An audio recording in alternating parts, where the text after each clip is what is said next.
5월 6일 목요일 하나님께서 저희에게 주시는 말씀은 출애굽기 13장 11절부터 22절까지의 말씀입니다. 하나님의 말씀입니다. 여호와께서 너와 내 조상에게 맹세하신 대로 너를 가나안 사람의 땅에 인도하시고 그 땅을 내게 주시거든 너는 태에서 처음 난 모든 것과 내게 있는 가축의 태에서 처음 난 것을 다 구별하여 여호와께 돌리라. 수컷은 여호와의 것이니라. 나귀의 첫 새끼는 다 어린 양으로 대속할 것이요 그렇게 하지 아니하려면 그 목을 꺾을 것이며 내 아들 중 처음 난 모든 자는 대속할지니라.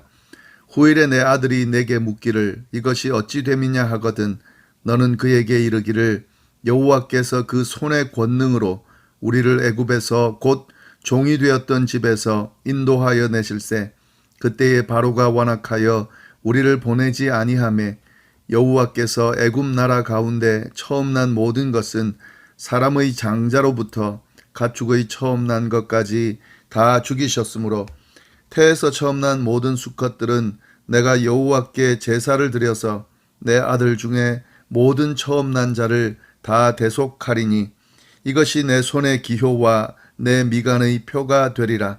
이는 여호와께서 그 손의 권능으로 우리를 애굽에서 인도하여 내셨음이니라 할지니라.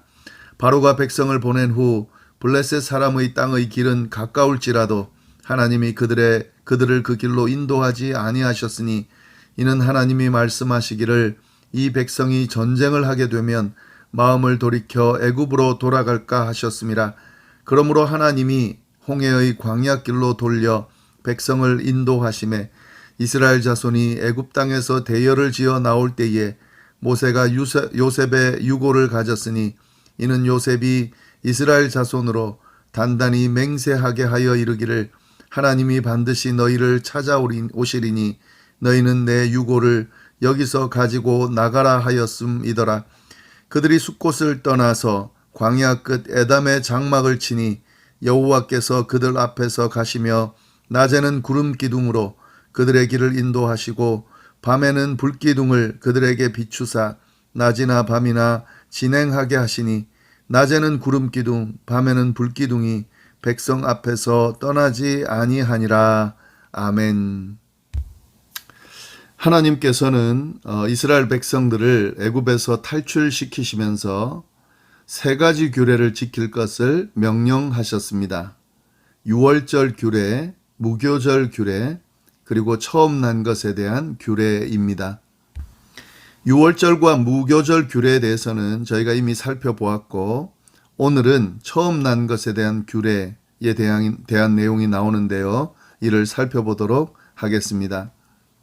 이 처음 난 것에 대한 규례는 10번째 재앙 사건, 애굽에 있는 장자들을 모두 죽이는 그 사건과 그리고 유월절, 무교절과 직접적인 연관성이 있습니다.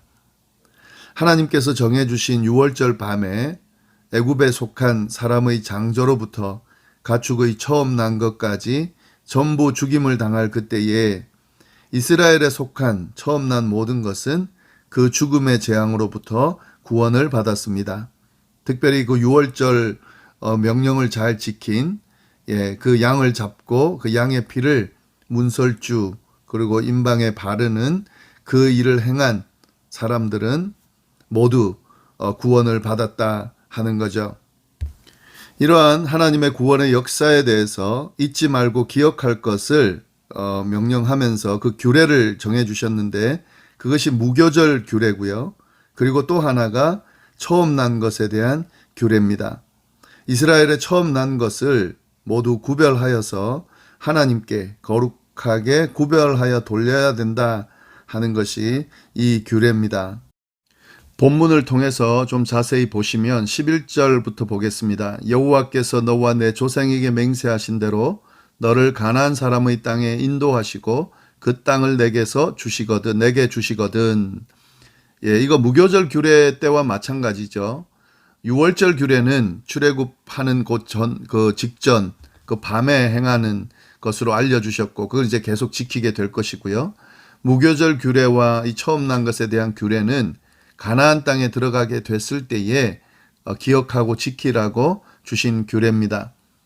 그렇게 되면 가나안 땅에 들어가거든 너는 내 태에서 처음 난 모든 것과 내게 있는 가축의 태에서 처음 난 것을 구별하여 여호와께 돌리라. 수컷은 여호와의 것이니라. 이것이 처음 난 것에 대한 규례입니다. 하나님 앞에 하나님께로 구별하여 돌리라는 거죠. 태에서 처음 난 모든 것, 그리고 가축의 태에서 처음 난 모든 것은 구별하여 하나님께 돌리라 하는 거죠.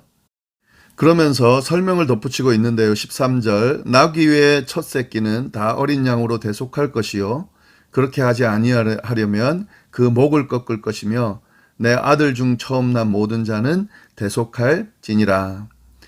하나님께 구별하여 돌린다고 하는 것이 뭐냐면 그것들을 모두 잡아 죽이라는 것이 아니라요. 제사를 드림으로 구별하라 하는 거죠. 그러나 사람의 아들, 그 아들은 죽일 수가 없죠. 그러니까 어린 양을 통해서 대속하라, 대신 그 잡으라 하는 거죠. 그리고 나귀의 경우도 나귀는 부정한 짐승입니다. 하나님께 제사를 드릴 수가 없어요. 그래서 나귀의 첫 새끼에 대해서도 어린 양으로 대속할 것이다. 그렇게 이야기를 합니다. 여기에 대속이라고 하는 단어가 이제 나오기 시작하는데요. 이것이 나중에 예수 그리스도의 대속과 연결이 될 수 있습니다. 왜 이렇게 해야 되는가? 14절 아예 그 설명까지도 하나님 해주세요. 후일에 내 아들이 내게 묻기를 이것이 어찌 됨이냐 하거든 너는 그에게 이르기를 여호와께서 그 손의 권능으로 우리를 애굽에서 곧 종되었던 집에서 인도하여 내실세 그때에 바로가 완악하여 우리를 보내지 아니하매 애굽에서 여호와께서 애굽 나라 가운데 처음 난 모든 것은 사람의 장자로부터 가축의 처음 난 것까지 다 죽이셨으므로 태에서 처음 난 모든 수컷들은 내가 여호와께 제사를 드려서 내 아들 중에 모든 처음 난 자를 다 대속하리라. 이것이 이유입니다. 출애굽 전에 바로가 이스라엘 백성들 보내지 않을 때에 10번째 재앙을 일으켰을 때에 애굽에 있는 모든 처음 난 것들은 다 죽었지만 이스라엘에 특히 그 유월절의 피를 바른 곳에 처음 난 것들은 다 하나님이 지켜주셨다. 그것을 기억하기 위해서 또 기념하기 위해서 이 일을 행한다 하는 거죠. 그러면서 처음 난 것의 수컷들 그것들은 하나님의 것이니까 이 제사를 통해서 대속해야 된다라고 상세하게 알려주라고 그렇게 하나님께서 설명을 해 주십니다. 그러면서 이것이 16절 내 손의 기호와 내 미간의 표가 되리라. 이는 여호와께서 그 손의 권능으로 우리를 애굽에서 인도하여 내셨음이니라 할지니라. 무교절 규례와 같죠. 이 규례를 행할 때에 이것이 하나의 표, 증표가 되는 거죠. 하나님께서 애굽에서 인도하여 내셨다라고 하는 증표가 된다 하는 것, 이 규례를 하나님께서 알려주십니다. 그리고 다음 내용은 이제 출애굽 여정에 관련되는 내용이 나옵니다. 사실 12장에서 이미 이스라엘 백성들이 애굽을 출발하였다는 내용이 언급되어 있습니다. 12장 29절부터 42절이 라암셋을 떠나 숫곳에 이르렀다라는 내용이 나오는데요. 그리고 난 뒤에 바로 이어지는 것이 아니라 유월절 규례, 무교절 규례, 그리고 처음 난 것에 대한 규례가 순차적으로 서술되고 난 뒤에 오늘 본문이 이제 다시 그 출애굽 여정이 언급되고 있는 거죠. 그렇기 때문에 이 말씀을 볼 때에 유월절 규례, 무교절 규례, 처음 난 것에 대한 규례는 따로 떼서 보시고요. 그리고 앞에 라암셋을 출발하여 숫곳에 이르렀고 그것도 숫곳을 떠나서 그 다음에 이동하는 그 경로를 연결해서 보시면 더 잘 이해할 수가 있을 것 같습니다. 이스라엘 백성들은 애굽을 탈출할 때에 라암셋을 떠났습니다. 이 라암셋은 애굽 북쪽 국경지대에 있는 성읍이에요. 그러니까 이제 국경지대 거기서부터 이제 떠났다는 거죠. 근데 여기 특징적인 것은 이 라암셋이 국고성이었습니다. 국고성이 뭐냐면 애굽에 필요한 식량, 무기, 그리고 세금으로 걷어들인 것들을 보관하는 그런 곳이었어요. 그곳에서 출발했다 하는 거죠. 그리고 출발한 뒤에 처음 정착한 곳이 숫곳이라고 하는 곳입니다. 그리고 그 숫곳에서 출발하여서 이동을 한 내용이 오늘 본문에 나오는데요. 20절 보시면은 이렇게 돼 있어요. 그들이 숫곳을 떠나서 광야 끝 에담의 장막을 치니. 그러니까 요 여정이 간단하게 나오죠. 숫곳을 떠나가지고 어디까지 갔냐면 광야 끝 에담이라고 하는 곳까지 이동해서 그곳에 장막을 쳤다 하는 거죠. 이 애굽을 탈출한 후에 초반 이동 경로가 나옵니다. 람셋을 떠났고 그리고 숫곳에 머물렀고 그리고 난 뒤에 떠나서 광야 끝인 에담까지 이동을 해서 그곳에다가 장막을 쳤다 하는 거죠. 이 출애굽 초반 경로 과정에서 특징적인 부분이 언급되고 있는데요. 그 내용을 좀 잘 볼 필요가 있습니다. 그 특징적인 부분이 뭐냐면 먼저 17절에 보시면 이 내용이 있어요. 바로가 백성을 보낸 후에 블레셋 사람의 땅의 길은 가까울지라도 하나님이 그들을 그 길로 인도하지 아니하셨으니 이는 하나님이 말씀하시기를 이 백성이 전쟁을 하게 되면 마음을 돌이켜 애굽으로 돌아갈까 하셨습니다. 그러므로 하나님이 홍해의 광야길로 돌려 백성을 인도하시매. 이렇게 지금 이야기를 합니다. 그러니까 이 말이 뭐냐면 바로가 백성을 보낸 후에 이제 이스라엘 백성들이 애굽을 나왔잖아요. 그러면 갈 수 있는 길이 있는데 블레셋 사람의 땅의 길로 가면 가깝다는 거예요. 지금 가려고 하는 목적지가. 그런데 하나님이 그 길로 인도하지 않았다는 거죠. 그럼 어디로 인도했냐? 홍해의 광야길로 돌려서 인도했다 하는 거죠. 우리가 이제 지명을 잘 모르지만 이 말씀만 놓고 보면은 가나안 땅으로 가는 길은 블레셋 사람이 있는 땅의 길로 가면 가깝습니다. 그러나 하나님이 그 길로 인도하지 않고 홍해 광야길로 인도를 하셨는데 이 길은 돌아서 가는 길이에요. 하나님이 그렇게 인도를 하셨다 하는 거죠. 왜 그렇게 하셨는가? 그 이유도 분명히 나오고 있죠. 그 이유는 이스라엘 백성이 전쟁을 치르지 않게 하기 위해서 이렇게 돌리셨다 하는 거죠. 이스라엘 백성이 만약에 전쟁을 하게 되면 마음을 돌이켜서 이렇게 하면 안 되겠구나 하고 애굽으로 돌아갈까봐 그러지 않게 하기 위해서 홍해의 길로, 홍해 광야길로 돌리셨다 하는 거죠. 이스라엘 백성은 떠날 때에 하나님이 하나님의 군대라는 호칭을 불러주셨어요. 그러나 그 상태는 군대라고 말하기에는 오합지졸에 불과합니다. 아무런 조직도 정비되어 있지 않고 또 준비가 되어 있지 않은 그런 상태입니다. 그런데 전쟁이 일어나게 되면 거의 와해될 수가 있겠죠. 이 전쟁이 일어난다는 것은 바로가 이 이스라엘 백성을 보내기는 했지만 나중에 정신을 차리고 이러면 안 되겠다 해서 쫓아오는 그것들을 생각을 하는 거예요. 그렇게 해서 전쟁을 하게 되면 다시 애굽으로 가게 되겠죠. 그래서 하나님께서 홍해 광야길로 돌린 겁니다. 이 홍해 광야길로 돌린 이유는 이제 홍해 사건을 보면서 우리가 알 수 있겠죠. 전쟁을 하지 않고도 쫓아온 애굽 군인들을 완전히 하나님께서 쓸어버리십니다. 그래서 이스라엘 백성들은 전쟁을 하지 않고도 승리를 하게 됐죠. 그런 그 내용들은 이제 연결이 될 겁니다.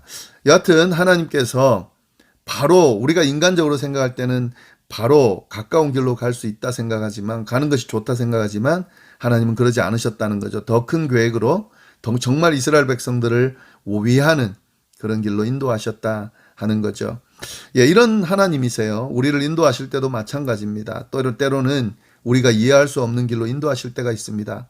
가까운 길을 두고 돌아서 가게끔 하는 그런 때가 있습니다. 그러나 그것은 우리를 괴롭히려고 하시는 것이 아니라 우리를 더 바르게, 더 안전하게 인도하기 위해서, 더 제대로 인도하기 위해서 하나님이 그렇게 이끄신다라고 하는 사실, 오늘 말씀을 통해서 우리가 좀 잘 깨달으면 좋을 것 같습니다. 그리고 또 한 가지 더는요. 18절 뒷부분 보면 그렇게 하나님이 홍해 광야길로 돌려 백성을 인도하심에 이스라엘 자손이 애굽 땅에서 대열을 지어 나올 때에 이제 출애굽할 때에 모세가 요셉의 유고를 가졌다.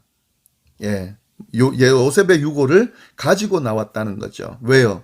이는 요셉이 이스라엘 자손으로 단단히 맹세하게 하여 이르기를 하나님이 반드시 너희를 찾아오시리니 너희는 내 유고를 여기서 가지고 나가라 하였습니다. 이게 요셉의 유언이에요. 자기의 유고를 가지고 나가라는 거죠. 왜 이런 유언을 했냐면 반드시 하나님께서 요셉의 형제들과 이스라엘 자손을 돌보실 뿐만 아니라 조상들에게 맹세하신 약속의 땅으로 인도할 거라는 사실을 요셉이 아는 거죠. 그래서 그럴 때가 분명히 올 텐데 그때 자신의 유고를 가지고 그 약속의 땅으로 가라고 그렇게 유언한 겁니다. 그걸 지금 이행하고 있는 거죠. 430년이 지난 그 시간은 약속을 그대로 이행하고 있는 이 모습도 굉장히 감동적입니다. 요셉은 하나님이 주신 약속의 말씀을 기억한 거죠. 반드시 그리고 그것이 일어날 것이라고 믿었다는 것도 참 감동적이고요. 그 하나님, 그 요셉의 믿음, 약속을 믿음 그것이 이행되고 있는 그 내용도 굉장히 감동적입니다. 그것도 하나 보면 좋겠고요.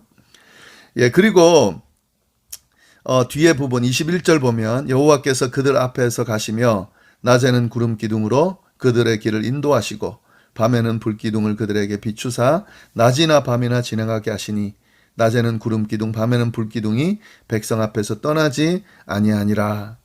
하나님께서 이제 애굽을 탈출시켜 가나안 땅으로 인도하는 과정에서 어떻게 인도하시는지 이 구절을 통해서 우리가 알 수가 있습니다. 하나님이 구름 기둥과 불 기둥으로 그들을 인도하신다는 거죠. 낮에는 구름 기둥으로 그들을 인도하셨다. 이것은 낮에는 그 뜨거운 햇볕들을 가려주셨다는 거죠. 그리고 밤에는 불 기둥으로 그들을 비춰주셨다. 어두운 그 밤을 밝게 비춰주셔서 그들의 길을 인도하셨다 하는 거죠. 그것이 떠나지 않았다 그랬습니다. 광야를 지내는 동안 계속해서 이 구름 기둥과 불 기둥이 이스라엘 백성들을 인도해 주었습니다. 이것이 하나님의 보호하심이고 인도하심이죠. 하나님은 비록 광야로 그들을 인도하시지만 그 광야에서도 살 길을 또 그 광야를 인도해 주시고 보호해 주신다는 것을 우리가 알 수 있습니다. 우리 그리스도인들의 삶도 마찬가지입니다. 우리가 지금 하늘나라 갈 때까지 광야를 지나는 것 같은 그런 시간을 보내고 있지만 늘 불기둥과 구름기둥으로 우리를 인도하고 계십니다. 그걸 믿어야 돼요. 그거를 우리가 기억해야 되고 그 하나님의 인도하심을 우리가 누릴 수 있어야 됩니다. 낮에는 구름기둥으로 밤에는 불기둥으로 인도하시는 그 주님을 믿고 그 주님의 인도하심을 따라서 쫓아갈 수 있는 사람, 그리고 그렇게 주님이 안내하는 가나안 땅, 약속의 땅으로 들어가게 될 사람, 그것이 바로 우리 그리스도인들이다 하는 거죠. 오늘 말씀 은혜로운 말씀들이 많은데요. 간단하게 지나갔지만 깊이 한번 다시 묵상하시면서 그 의미들을 다시 새길 수 있기를 바랍니다. 기도하겠습니다.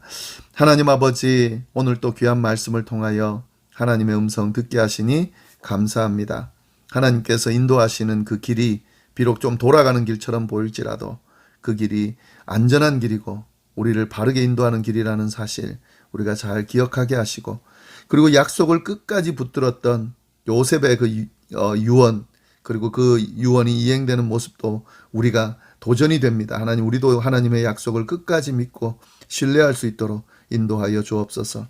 그리고 구름 기둥과 불 기둥으로 인도하시는 그 인도하심이 오늘도 계속되고 있다는 사실을 믿고 주님의 안전하신 보호하심과 인도하심 아래 우리의 삶의 여정과 신앙의 여정을 잘 걸어갈 수 있도록 인도하여 주옵소서. 함께하여 주시기를 간절히 바라고 살아계신 예수님의 이름으로 기도드립니다. 아멘.